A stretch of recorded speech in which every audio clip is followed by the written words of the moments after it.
जरूरत है, ये समीक्षा करने की जरूरत है कि आखिर बाबा साहब डॉक्टर भीमराव अंबेडकर जी क्या कहते थे, उनका क्या विचार था। क्योंकि मेरे साथियों, बाबा साहब डॉक्टर भीमराव अंबेडकर जी के जन्म जयंती या महापरिनिर्वाण दिवस पर हम लोग इकट्ठा तो जरूर होते हैं, लेकिन ज्यादातर लोग जो इकट्ठा होते हैं तो जयंती के अवसर पर देखा जाए तो गान बाजा, नाच गान, ड्रामा, नौटंकी, जुलूस ये हम लोग करते हैं। और वहीं पर निर्वाण दिवस पर इकट्ठा हुए तो क्या होता है कि बाबा साहब की प्रतिमा के समक्ष पुष्पार्पित अर्पित करते हैं या एक कैंडल जला देते हैं। लेकिन मेरे साथियों, मूर्ति पे माला और विचारों पर ताला अब ये समाज बर्दाश्त नहीं करेगा। क्यों? क्योंकि बाबा साहब ने हमारे लिए जो कुछ किया साथियों, वो अतुलनीय है। उनके बारे में बखान करना तो मैं समझता हूं सूरज को दीपक दिखाने जैसा होगा, लेकिन उनका महत्व क्या है हमारे जीवन में, बस केवल 2 लाइन बताऊंगा, आप समझ सकते हैं कि अगर न आता ये भीम रूपी सूर्य तो हमारे जीवन में कभी उजाला ना होता। अरे बेरंग रहती ये धरती, आसमां का रंग कभी नीला नहीं होता, और अगर न आता ये भीम रूपी सूर्य तो हमारे जीवन में कभी उजाला ना होता। मेरे साथियों, बाबा साहब को मानने वाले 2 प्रकार के लोग पैदा हो गए हैं, एक है भक्त, दूसरे हैं अनुयायी। और दोनों के चरित्र में अंतर क्या होता है मैं वो बताना चाहूंगा आपको। एक जो भक्त होता है क्या करता है, भक्त जाता है बाबा साहब की प्रतिमा के समक्ष, फूल माला चढ़ाता है, धूप अगरबत्ती करता है और खूब लंबा हाथ जोड़ता है, मानो वो कह रहा हो, हे बाबा साहब, आपका हमारे जीवन में बहुत उपकार है। आपने हमको जिल्लत भरी जिंदगी से निकालकर इंसान बना दिया। आज आपके इस जन्म दिवस पर या इस परिनिर्वाण दिवस पर इस दो फूल के अलावा मैं आपको और कुछ नहीं दे सकता। लेकिन मेरे साथियों, ये सोचिए कि अगर बाबा साहब डॉक्टर भीमराव अंबेडकर जी ना होते तो आज हमारा क्या वजूद होता, ये सोचने की बात है मेरे साथियों। बहुत सारे लोग एक दिन बस केवल नारा लगा करके बाबा साहब के जन्म जयंती को पूरा जयंती के अवसर पर या परिनिर्वाण दिवस के अवसर पर उनके मिशन को पूरा करना चाहते हैं। मैं पूछना चाहता हूं मेरे दोस्तों आज इस मंच से कि आखिर उनको पता है कि ये बाबा साहब करना क्या चाहते थे, या बाबा साहब ने जो अपने जीवन में संघर्ष किया उस संघर्ष की बदौलत उनको हासिल क्या हुआ। मेरे साथियों, इस देश में आप याद करिए कि आज हमारे जीवन में जो चमक आई है, जो हमारे घरों में रौनक आई है, क्या वो 1950 ईस्वी के पहले जब इस देश में संविधान लागू नहीं था कि हमारे पुरखों की क्या स्थिति होती, किसी से छुपा नहीं मेरे साथी। आप बात करिए गांव के अपने जो बड़े बुजुर्ग हैं जिनकी उम्र 70-80 साल के एवं हो, उनसे पूछिए तो मेरे साथियों बताते हैं कि उन्होंने कौन सी जिंदगी जिया है। मेरे साथियों, एक समय था कि जब हमारे पुरखे इस देश में गोबराह की रोटी, चकवर की रोटी, किसली की रोटी, यहां तक कि मरे हुए पशुओं का मांस भी खाने पर मजबूर हुए थे। और बाबा साहब डॉक्टर भीमराव अंबेडकर जी उस समाज में पैदा हुए। उस समाज में पैदा होने के बावजूद उन्होंने जब देखा उस समय जो देखा इस देश की परिस्थिति को, और उसमें जब उनको पढ़ने लिखने का अवसर मिला तो मेरे साथियों, साहू जी महाराज के सहयोग से विदेश तक शिक्षा हासिल किया और कलम को अपना हथियार बनाया, और उस हथियार की बदौलत वो आज हमको इस मुकाम तक पहुंचाकर चले गए। तो आज हमको याद करने की जरूरत है मेरे साथियों। एक वाकया बताना चाहता हूं बाबा साहब के जीवन का।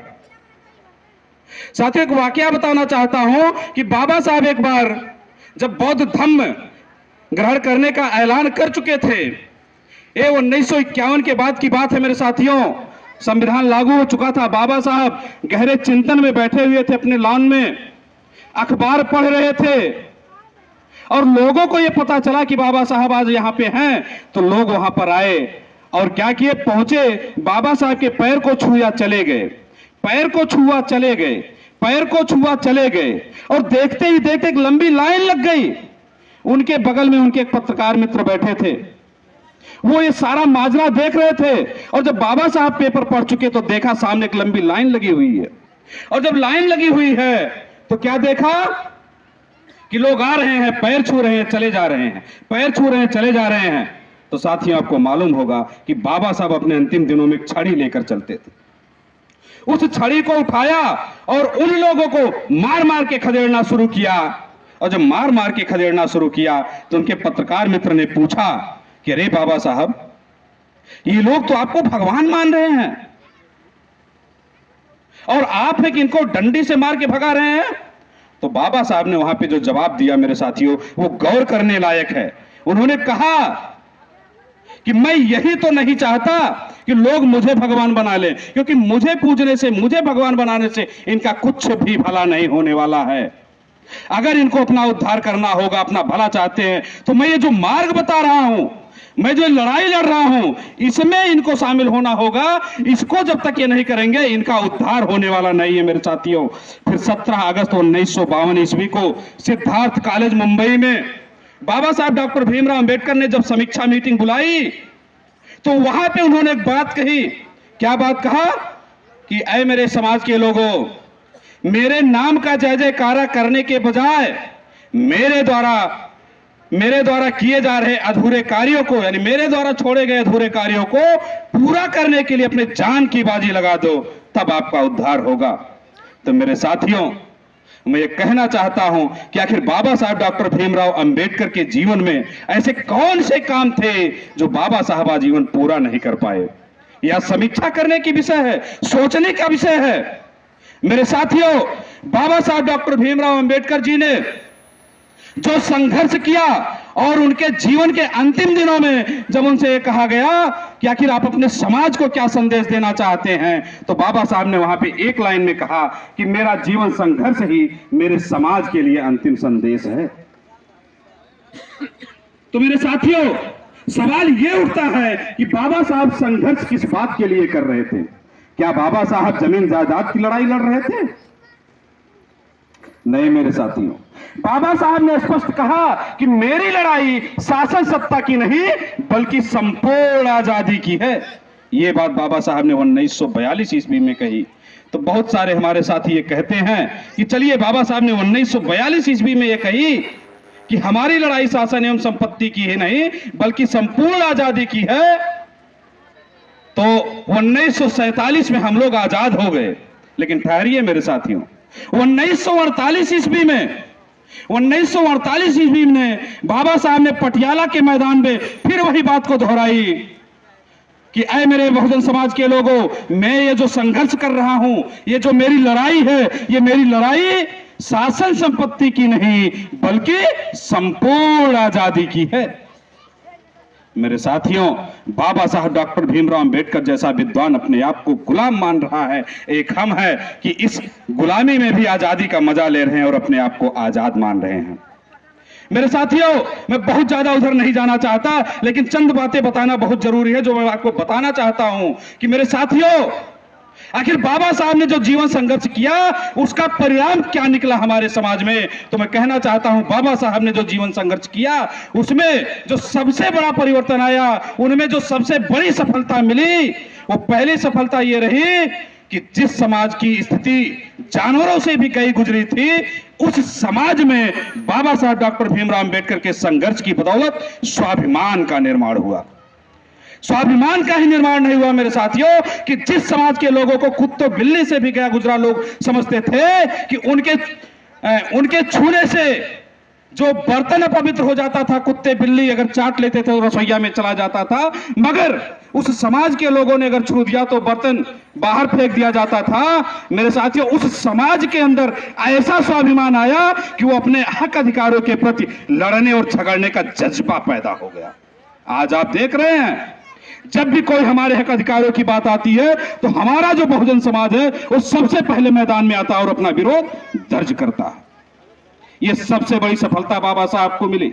और साथियों, जो दूसरी सबसे बड़ी सफलता बाबा साहब को मिली कि बाबा साहब के संघर्षों की बदौलत हमको आपको राजनैतिक अधिकार मिल गए।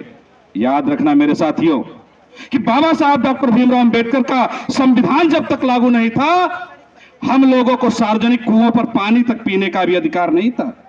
लेकिन बाबा साहब के द्वारा जैसे संविधान लागू हुआ तो साथियों, हमको केवल इंसान ही नहीं मिला बल्कि राजनीतिक अधिकार भी मिल गए। हमको वोट डालने का भी हक मिला और हमको राजा बनने का भी अवसर मिला।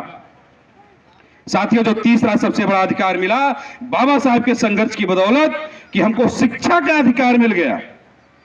शिक्षा का कितना महत्व है मेरे साथियों, कि शिक्षा के बारे में राष्ट्रपिता ज्योतिबा फूले जी एक बात कहा करते थे, क्या कि शिक्षा बिना मति गई, मति बिना गति गई, गति बिना नीत गया, नीत के बिना सूत्र टूट गए, और इतना सब कुछ अगर अनर्थ हुआ तो एक शिक्षा के बिना हुआ।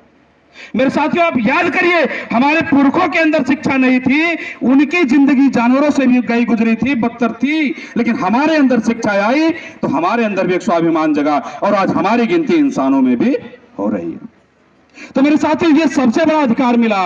लेकिन मेरे साथियों, दुर्भाग्य है कि बाबा साहब क्या करने में सफल नहीं रह पाए, क्या करने में सफल नहीं रह पाए, और जो कहते हैं कि उनके अधूरे कारवा को पूरा करूंगा, तो मेरे साथियों कौन सा कारवा रहा जो उनका अधूरा रह गया?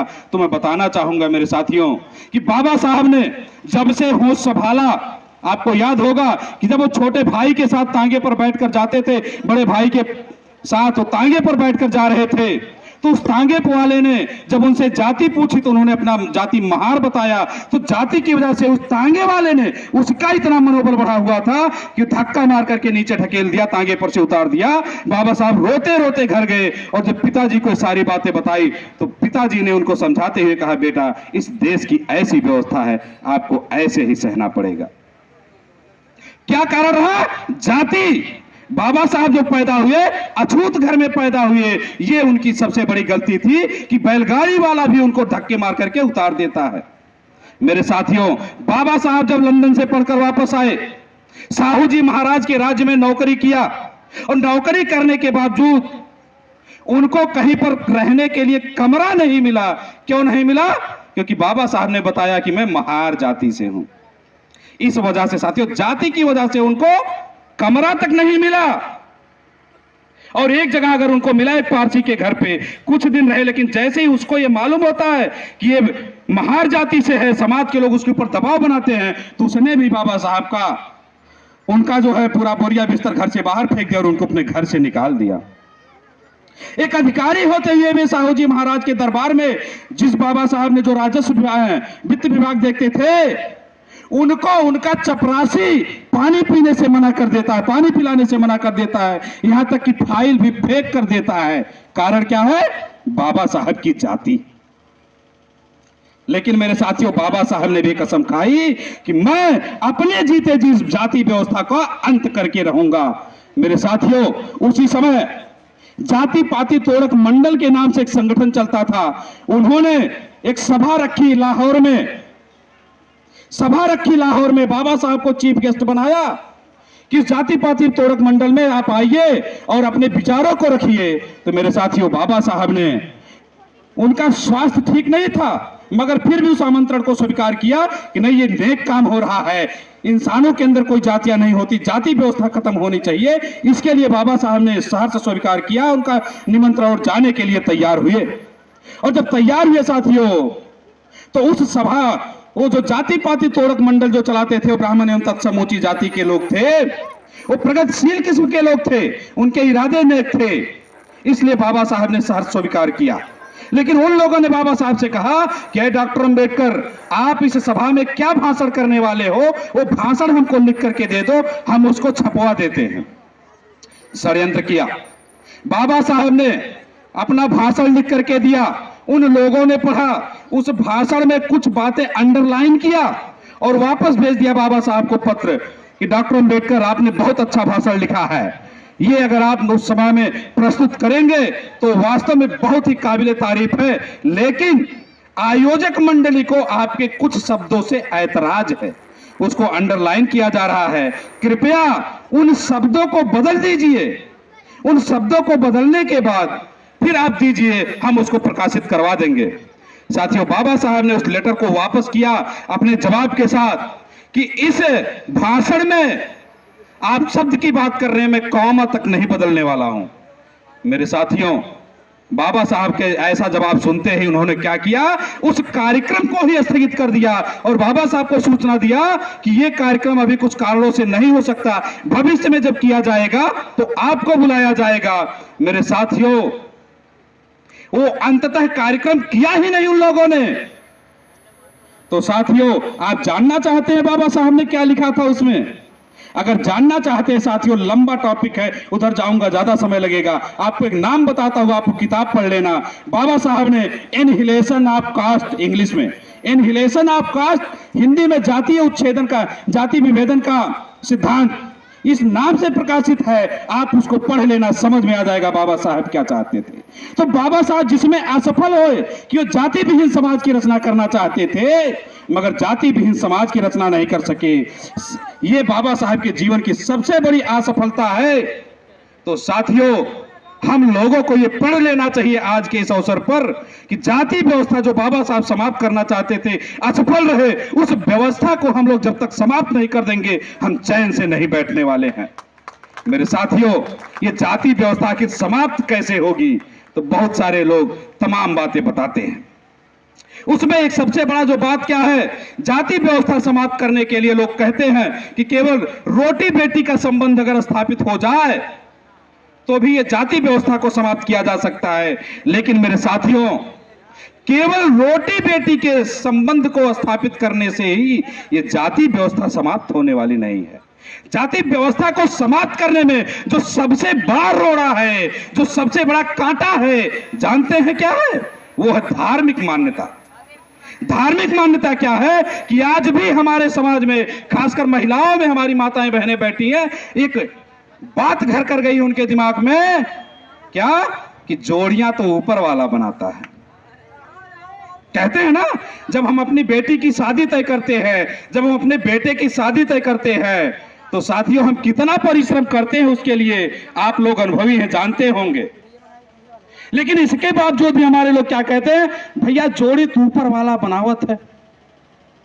अब मैं ये नहीं समझ पाता हूं, अगर ये जोड़ियां ऊपर वाला बनाता है तो क्या वो ऊपर वाला जातिवादी है जो एक जाति की जोड़ी उसी की जाति में बनाता है? साथियों, पहली सबसे बड़ी बात है ये जो मान्यता है कि जोड़ियां ऊपर वाला बनाता है, और दूसरी सबसे बड़ी बाधा जानते हैं क्या है? 7 जन्मों का साथ। हमारे यहां मान्यता है ना कि भैया 7 जन्म का साथ चाहिए। साथियों, यह भी हमारे जीवन की सबसे बड़ी बाधा है। जाति व्यवस्था को समाप्त करने के लिए मेरे साथियों, बाबा साहब डॉक्टर भीमराव अंबेडकर को जो अवसर मिला, जब अवसर मिला तो उन्होंने क्या किया, इस जाति व्यवस्था को दूसरे नंबर पर लाकर रख दिया। आपको मालूम होगा, पहले हमारी पहचान चमार, धोबी, पासी, मीणा, महार, निषाद, केवट, कुर्मी, मल्लाह आदि नामों से हुआ करती थी। लेकिन जब से संविधान लागू हुआ, इस जाति व्यवस्था को दूसरे नंबर पे धकेल दिया बाबा साहब ने। पहले नंबर पे क्या लाया? वर्ग।